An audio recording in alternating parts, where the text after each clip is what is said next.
makaka-help po sa isip natin na hindi na po natin kailangan isole.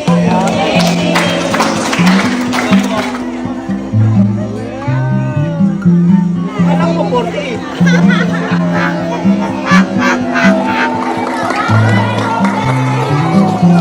So ngayong araw po paalis po ulit tayo ngayon para simulan na ang pangatlong mission. Ayan.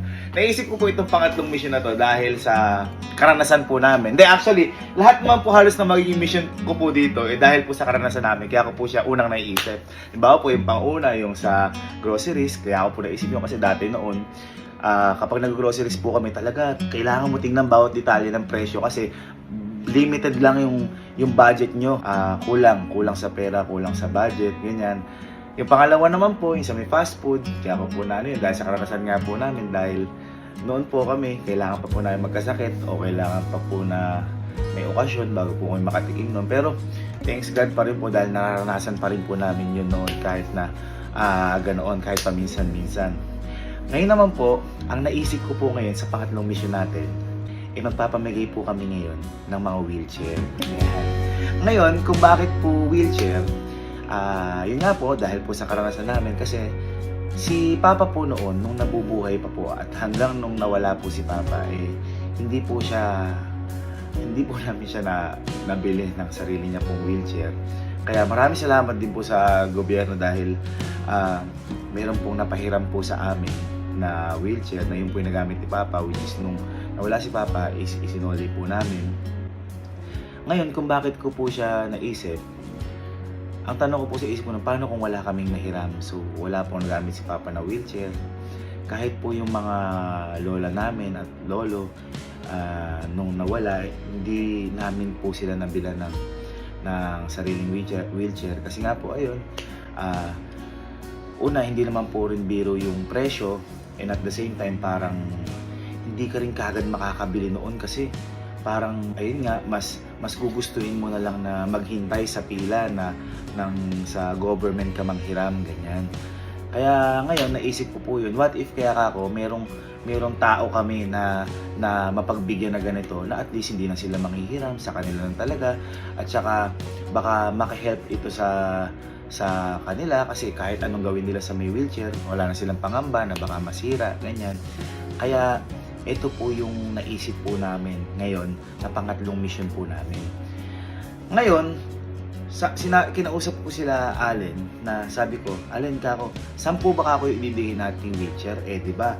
10 kasi yung birthday ko. Sabi ko parang kulang para sa akin po, parang kulang kasi minsan lang naman natin gawin. Kaya ako po, dinagdagan ko pa po ulit ng 10. Kaya po ngayon, bibili po kami ng 20 wheelchairs at ipapabigay po namin ito sa mismong barangay po namin ngayon dito. Kaya kanina po, tinawagan po namin yung mga konsehales po dito, yung mga kapitan na kung sino po yung mga kakilala nila na pwede po namin mapagbigyan. At thanks God po, mayroon po pala talagang nangangailangan.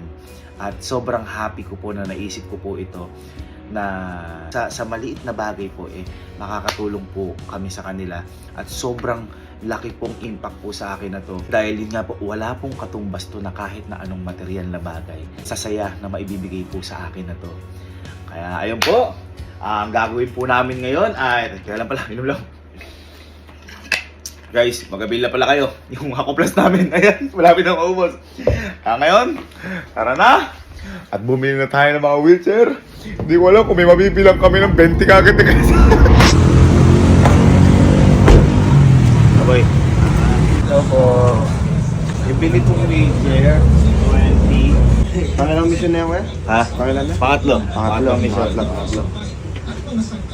20 wheelchair, boss. 20. Ay, 10. Ay, 10 lang po yan dito. Sige po. Okay lang po. Yun ang sinasabi ko na mahirap maghanap ng wheelchair sa ganito kasi yung 20 bultuhan na yun halos. Wholesale na yun. Boy, eto. Maaalala mo to. Alam ko yung hirap mo dito. Eto. Yung oxygen na to. Yung oxygen na yan kasi si Papa, naalala ko noon, kakauwi ni Papa nung galing ospital. Wala pang 30 minutes, nahihirap ako si Papa. Ngayon, wala kaming pambiling oxygen na ganito. Kasi kailangan, kapag hihiram ka na to, may deposito pa. Parang mahirap. Ka- Parang bibilin mo rin Kunyari, talaga. 5,000 to. Ang deposito mo dito, 3,000. Ganun. Wala pa yung refill. Eto, wala na. Huling pera ko na lang noon, 5,000. Pinili ko ng ganito. Ganyan, para may oxygen. Naka-survive si Papa ng 3 hours. Tapos doon pa lang kami nakaano kasi madaling araw. Eh, ganun din yun sa sinasabing sa wheelchair, di ba? Kahit nung namatay si Papa, hindi natin nabilang si Papa ang wheelchair na sarili. Kaya ito naisip natin yan. Makita mo yung pera, matigas na matulis eh. Oo, alam mo yung ipit na ipit sa wallet, o saka ganun.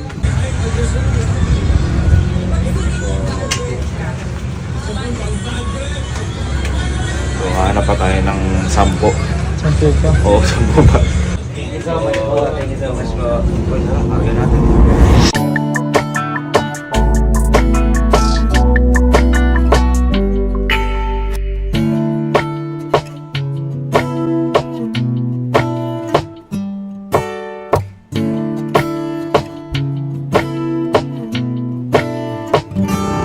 Dapat tayo po 10, pero uwi mo tayo, hindi na pala cash 20 dito.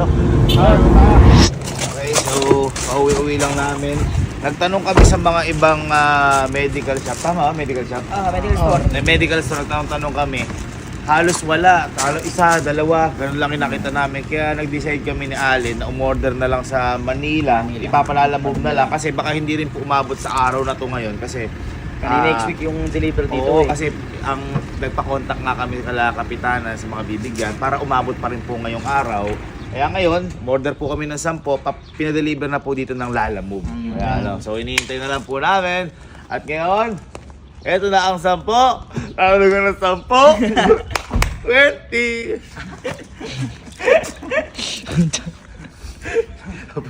Wala pa bukas kami tulog mula nung umpisa namin mission na to. Ayan, boy, baba mo natin. Baba mo natin. Sige nga, baba mo nga kuya, baba mo nga. Tulungan niyo ako ha. Ikaw ang kanya ka mabihawak. Hindi ka malang tumulong. Kanina pa. Napagtanto ko yun ha. Ayan na daw yung in-order natin ulit 10. Ayan yung 10 natin kanina. So andyan na yung 10 na in-order natin. Pwede na lang umabot ngayong araw. Patatapos pa rin natin ang mission ngayong araw. Yeah! Kahit gabihin tayo. Ayan, Kahit gabihin.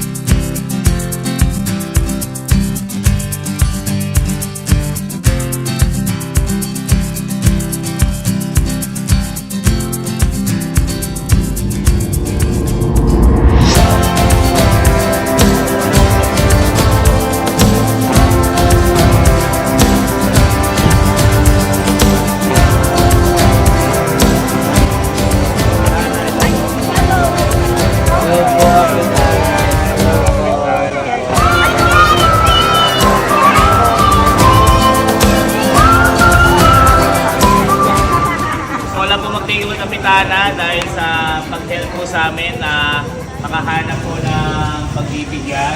Nalakonsihala po, sa mga staffs, barangay staff, sa mga talod po. Actually po, kung natataka po kayo kung ba't po kami magpapamigay na to kasi po nagsa-celebrate po ako ng birthday ko.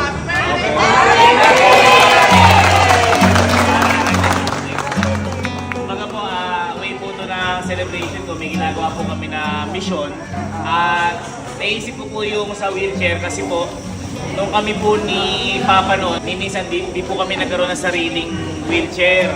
Yung kumbaga po, kailangan pa po natin manghiram sa government. Kaya naisip ko po ito, mas maganda po meron po tayong sarili kasi po at least kahit papaano po makaka-help po sa isip natin na hindi na po natin kailangan isole. Baka po, sarili lang po. Kahit po lagyan natin ito ng turbo, okay na okay lang po yan. Kahit gawin po, kahit na lang po gawin natin. Kaya po maraming salamat din po mga sir, mga ma'am, mga nanay, mga tatay. Maraming salamat po dahil nakipag-participate din po kayo sa may birthday ko. Malaking impact po sa akin to. Ngayon ko lang po ito ginawa. Kaya maraming salamat po. Maraming salamat po.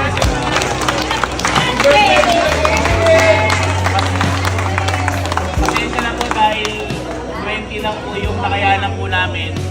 Pero marami pa po kaming projects na gustong gawin po sa barangay natin, sa lahat ng ano, para po at least unti-unti po nakakatulong po tayo at nakakapag-celebrate po tayo ng makabuluhan. Ayun po, maraming salamat po ulit at sana po matuwa po kayo sa munting regalo ko po sa inyo. Maraming salamat.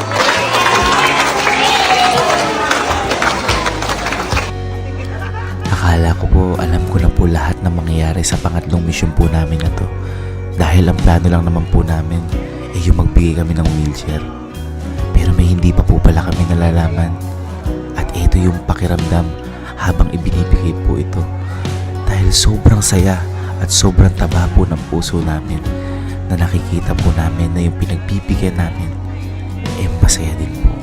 At alam po namin na magagamit nila to. Kaya mga lola, kaya mga nanay, tatay, lola, lolo, maraming salamat po sa inyo dahil kayo po ang kumumpleto ng pangatlong misyon ko po. At salamat po dahil nakadiwang po kayo at naging parte po kayo ng birthday ko po. Ay! Ilan taon na po ba kayo, Nay? 87? Alam ko 40.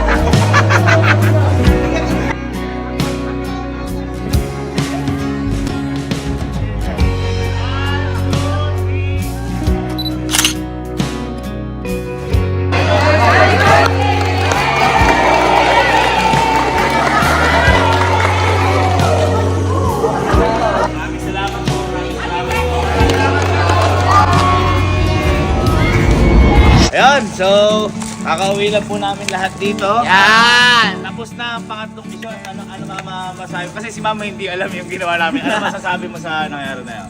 Siyempre, nakakatas kasi ang hirap ng Nakakatats! ang hirap nung wala kang wheelchair, gusto mo misa ilibot. Katulad nung nangyari sa atin kay kay Papa. Pati kay Hiram lang ako sa health center. Ayun, Tapos yun yung sinasabi ko. sa Sa government, tumiram lang. Kaya sabi ko sa inyo guys, lahat po ng ginagawa po namin yung mission, hango po ito sa karanasan po na amin noon. Na parang meron sa isip ko na what if kaya pag-aanin natin yung iba na baka nangyayari sa kanila yun. Kasi may sakit ka na, may sakit na yung alaga mo, wala ka pang